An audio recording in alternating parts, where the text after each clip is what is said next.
370 को लेकर कांग्रेस के वरिष्ठ नेता और मध्य प्रदेश के पूर्व मुख्यमंत्री दिग्विजय सिंह के बयान पर भारी विवाद हो गया है।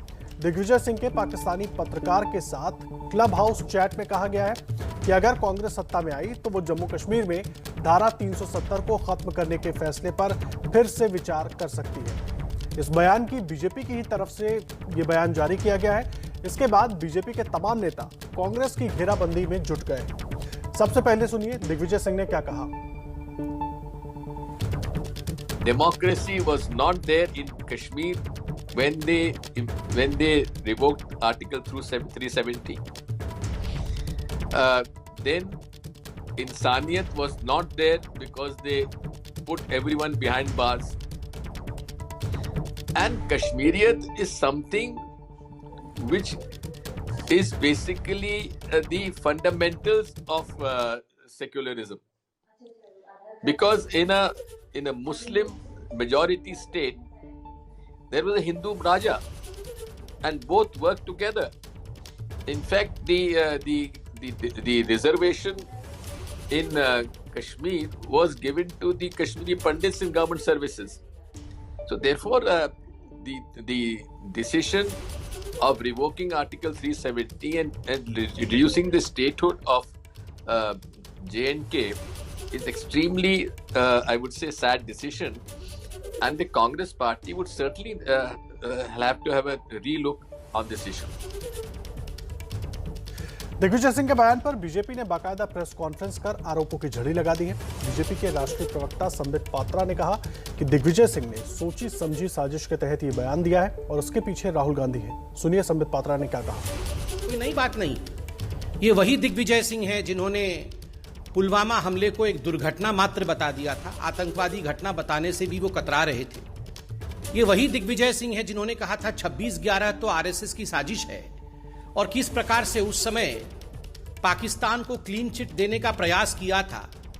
तो दिग्विजय सिंह जी का यह कहना कोई नई बात नहीं कि बंधुगण, मगर एक सीरियसनेस के साथ हम ये कहना चाहते हैं कि ये कोई वन रैंडम स्टेटमेंट, ये किसी एक कांग्रेस के व्यक्ति का पर्सनल विचार हो, निजी विचार हो या व्यक्तिगत विचार हो, ऐसा नहीं है। कुछ दिनों पहले हमने एक टूल किट के विषय में भी जिक्र किया था। ये सारा जो आप देख रहे हैं, ये सारा उस टूल किट का हिस्सा है।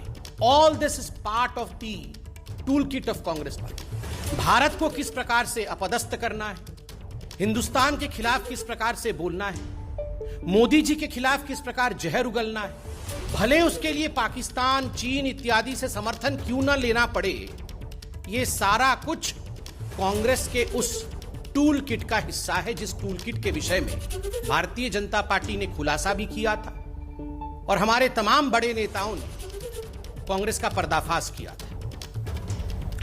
मध्य प्रदेश के मुख्यमंत्री शिवराज सिंह चौहान ने कहा है कि दिग्विजय सिंह पाकिस्तान की भाषा बोल रहे हैं। पाकिस्तान जो कहता है कांग्रेस वही कहती है। शिवराज सिंह ने सोनिया गांधी से दिग्विजय के बयान पर सफाई मांगी है। कांग्रेस के नेता दिग्विजय कहते हैं कि धारा 370 हटाने पर पुनर्विचार किया जाएगा। क्या पुनर्विचार करेगी कांग्रेस?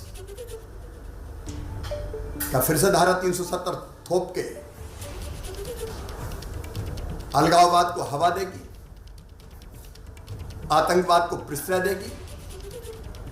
कांग्रेस का हाथ पाकिस्तान के साथ। ये कांग्रेस की पाकिस्तानी मानसिकता है। जो पाकिस्तान कहता है वही कांग्रेस कहती है। सोनिया जी, जवाब दो। देश आपसे जवाब चाहता है। दिग्विजय सिंह के बयान पर जम्मू कश्मीर के नेताओं की प्रतिक्रिया भी आ गई है। जम्मू कश्मीर के पूर्व मुख्यमंत्री फारूक अब्दुल्ला ने दिग्विजय सिंह के बयान का स्वागत करते हुए कहा है कि वो कश्मीरियों की भावनाओं को समझते हैं। ये बड़ी खबर हम आपको दे रहे हैं। फारूक अब्दुल्ला ने दिग्विजय सिंह के इस बयान का स्वागत किया है और उन्होंने कहा है कि वो कश्मीरियों की भावनाओं को समझते हैं। I am very grateful to Digvijay Singh ji. He has realized the sentiments of people, that what you have done, you are losing the will of the people for the nation. And I think he has done well. And I welcome it heartily and hope that the present government will look into this again. Jammu Kashmir के पूर्व उप मुख्यमंत्री कविंदर गुप्ता ने कहा है कि दिन में सपने देखना कांग्रेस की पुरानी आदत है। उन्होंने कहा कि ना 9 मन तेल होगा, ना राधा नाचेगी। हमारे साथ जम्मू कश्मीर के पूर्व उप मुख्यमंत्री और बीजेपी के वरिष्ठ नेता कविंदर गुप्ता जी हैं। कविंदर जी, एक बीजेपी का सपना था कि 370 हटाना है, आपने 370 हटाई, लेकिन अब कांग्रेस के नेता ये कह रहे हैं कि अगर वो सत्ता में आते हैं तो 370 दोबारा बहाल की जाएगी। देखिए, दिन में सपने लेना ये कांग्रेस की आदत है। ना 9 मन तेल होगा, ना राधा नाचेगी। कोई इनका दोबारा सत्ता में आने का है ही नहीं। लोगों ने इनको नकारा है, पूरे देश से नकारा है। जहाँ तक दिग्विजय सिंह के वो क्लब हाउस के बयान की बात करते हैं आप, तो इनका पहले भी रहा है। मणिशंकर अय्यर से लेकर के इनके जो भी नेता हैं, वो पाकिस्तान जो बोलता है उनकी भाषा हमेशा वही रहती है। ये साफ जाहिर है कि पाकिस्तान के साथ मिले हुए हैं। ग्रेटा थनबर्ग की जो टूल किट जारी हुई थी उसका ये हिस्सा है। ये देश में अफरा तफरी फैलाना चाहते हैं। इनके पास मुद्दे नहीं हैं, लेकिन आज नेगेटिव मुद्दों को छेड़ करके ये इस प्रकार के हालात बनाते हैं। धारा 370 संविधान जो सभा थी उसने पास करके की थी, लेकिन इसको जब हटाया गया, देश की संसद में हटाया गया, राज्यसभा और लोकसभा दोनों में पास किया गया। उन्होंने ये भी कहा है कि जब से 370 हटी है, कश्मीर में इंसानियत नहीं बची है, लोगों को जेल में डाला जा रहा है। इस तरह के बयान भी उन्होंने। देखिए, कोई बड़ा फैसला करने के लिए जो लोग इसके दोषी हैं, उनकी जिनकी जगह जेल में है, उनको डाला गया था, उनको बाहर भेज दिया गया है। उनको ये समझ आ गया है कि इस देश के खिलाफ आप अगर प्रचार करोगे तो वो सहन नहीं होगा। और जहाँ तक ये धारा 370 के हटने की बात है, वो आज पत्थरबाज नहीं है, आज रोज़मर्रा के बंद नहीं है, आज मिलिटेंट्स के जनाजे में लाखों की तादाद में लोग नहीं हैं। आज लोग एक शांति और अमन का माहौल चाहते हैं। कश्मीर में जो सुफियाना माहौल था वो चाहते हैं। तो इनकी दाल कहीं गलने वाली नहीं है। आप जितनी मर्जी पाकिस्तान की भाषा को बोलो, कश्मीर के लोग आज खुश हैं। अनुच्छेद 370 को लेकर दिग्विजय सिंह के बयान पर अब कांग्रेस की सफाई भी आ गई है। राशिद अल्वी ने कहा है कि 370 बहाल करने का सवाल ही नहीं उठता, लेकिन कश्मीर को फिर से राज्य का दर्जा मिलना चाहिए। आर्टिकल 370 रिस्टोर करने का कोई सवाल नहीं उठता है, लेकिन जिस तरीके से कश्मीर के अंदर कर्फ्यू लगाकर, लोगों को जेल में डालकर, एक्स चीफ मिनिस्टर्स को जेल में डालकर कानून बनाया गया, वो कश्मीर के हित में नहीं था। कश्मीर के लोगों को एतमाद में लेना चाहिए, तभी कश्मीर के हालात ठीक हो सकते हैं। स्टेटहुड वापस देना चाहिए, जो कश्मीर को तोड़ के कई हिस्सों में बांट दिया गया है, ये बिल्कुल गलत है।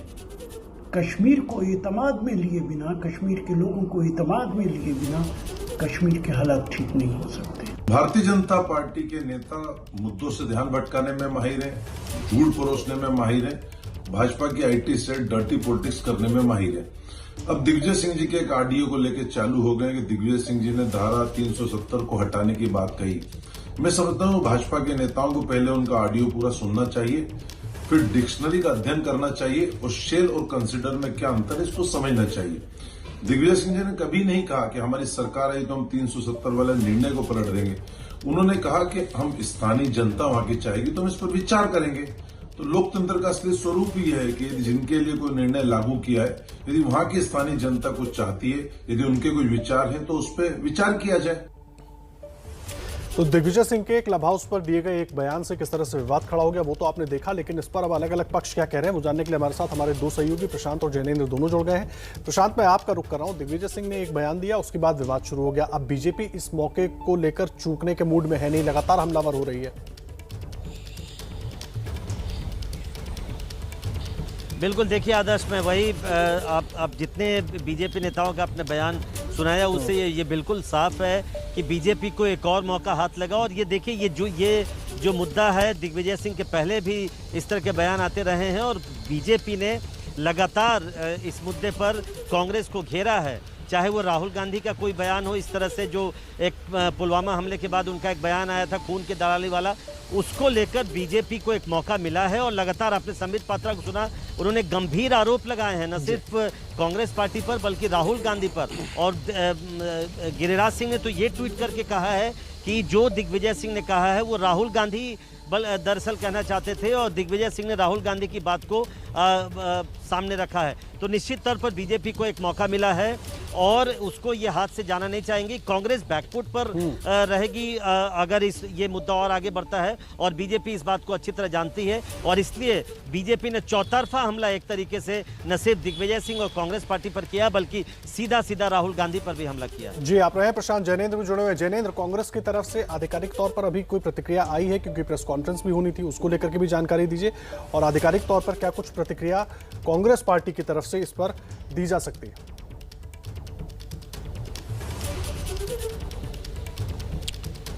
बिल्कुल आदर्श, राशिद अल्वी को आपने सुना, उन्होंने तो खुल करके कहा है कि 370 वापस करने का सवाल नहीं है कश्मीर को। हालांकि उन्होंने कश्मीर के लिए राज्य के दर्जे की मांग जरूर की है। कश्मीर को केंद्र शासित प्रदेश बना दिया गया था जब 370 हटा। कांग्रेस पार्टी ने प्रेस कॉन्फ्रेंस में जो फिलहाल चल ही रही है उसमें दिग्विजय सिंह के क्लब हाउस पर दिए गए बयान को लेकर पूछे गए सवाल पर कहा है कि 6 अगस्त 2019 को कांग्रेस वर्किंग कमेटी 370 हटाने के मुद्दे पर हुई थी और उसमें जो रेजोल्यूशन यानी प्रस्ताव पारित किया गया था वही कांग्रेस का स्टैंड है। और कांग्रेस इसके अलावा कुछ भी इस मुद्दे पर कहने से आधिकारिक तौर पर बच रही है। और जहां तक 6 अगस्त 2019 को हुई कांग्रेस वर्किंग कमेटी की बैठक में 370 को लेकर जो प्रस्ताव पारित हुआ उसका सवाल है, तो उसमें सरकार के फैसले का विरोध जरूर किया गया था आदर्श, लेकिन उस रिजोल्यूशन में यह कहीं नहीं कहा गया था कि कांग्रेस अगर सत्ता में आई तो वो पुनर्विचार करेगी 370 को लेकर के या पुनर्बहाल करने की कोशिश करेगी। तो एक तरीके से कांग्रेस जो है वो अब कांग्रेस के सूत्रों का यही कहना है कि 370 का जो मामला है वो पुराना हो चला है, कश्मीर को शांति और विकास की जरूरत है। और कांग्रेस ने अपने मंच से अपने नेताओं को भी ये कहा है कि रिजोल्यूशन जो है वही कांग्रेस का स्टैंड है और उसी के इर्द गिर्द वो बयान दे। तो जाहिर सी बात है दिग्विजय सिंह के का बयान से कांग्रेस जो है वो घिर गई है और कांग्रेस जो है वो इस बहस में पड़ना नहीं चाहती, इसलिए वो ये कहकर बचने की कोशिश कर रही है इस बहस से कि जो 6 अगस्त 2019 के कांग्रेस वर्किंग कमेटी का प्रस्ताव था वही कांग्रेस का स्टैंड है और उसके आगे या उसके अलावा और कोई स्टैंड नहीं है। ठीक है, आप रहे जैनेंद्र हमारे साथ। जैनेंद्र और प्रशांत दोनों जुड़े हुए हैं, लेकिन इस बीच देखिए ज्योतिरादित्य सिंधिया ने भी ट्वीट करके दिग्विजय सिंह पर और कांग्रेस पार्टी पर हमला बोला है। ज्योतिरादित्य सिंधिया कांग्रेस पार्टी से बीजेपी में शामिल हुए थे, उन्होंने अब ट्वीट किया है। ट्वीट करके उन्होंने लिखा है कि कांग्रेस आज भी पाकिस्तान का पक्ष लेने से चूकती नहीं है। कांग्रेस की नीति और नीयत का सत्य मुझे आश्चर्य नहीं हुआ, दिग्विजय सिंह जी। ये उन्होंने अपने ट्वीट में लिखा है कि कांग्रेस आज भी पाकिस्तान का पक्ष लेने से नहीं चूकती है। ये बड़ी खबर हम आपको बता रहे हैं। देखिए पूरी बात क्या लिखी है। कांग्रेस आज भी पाकिस्तान का पक्ष लेने से चूकती नहीं। कांग्रेस की नीति और नीयत का सत्य मुझे आश्चर्य नहीं हुआ, दिग्विजय सिंह जी। ये ट्वीट किया है ज्योतिरादित्य सिंधिया ने।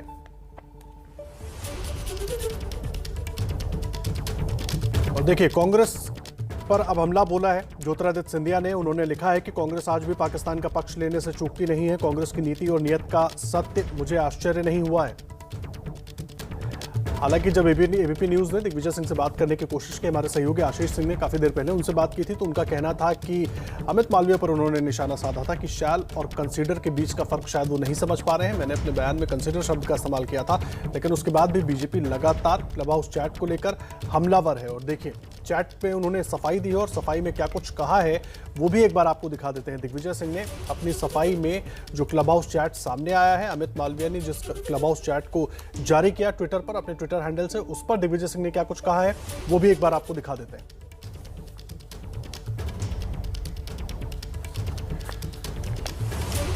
और चैट आपको दिखाएं क्या कुछ उन्होंने उस चैट पर सफाई दी है। लेकिन उसके पहले चलते हैं, एक बार रिपोर्टरों का रुख कर लेते हैं। हमारे सहयोगी दोनों हमारे साथ जुड़े हुए हैं। दिग्विजय सिंह अब इस पर सफाई दे रहे हैं प्रशांत। उनका कहना है कि शैल और कंसीडर का जो फर्क है वो समझ में नहीं आ रहा है।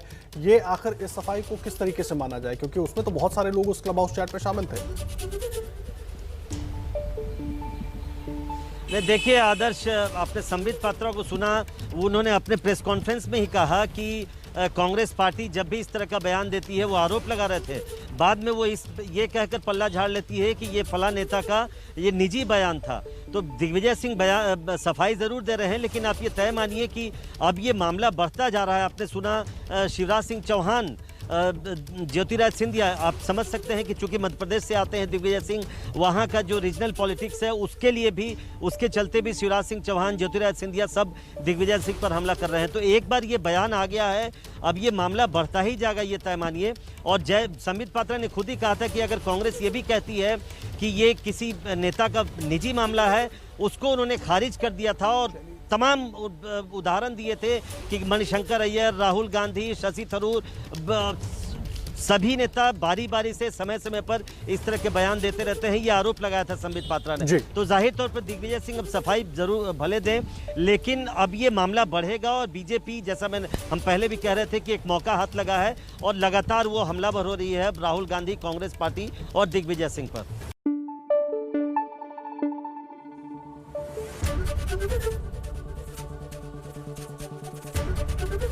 एबीपी न्यूज आपको रखे आगे।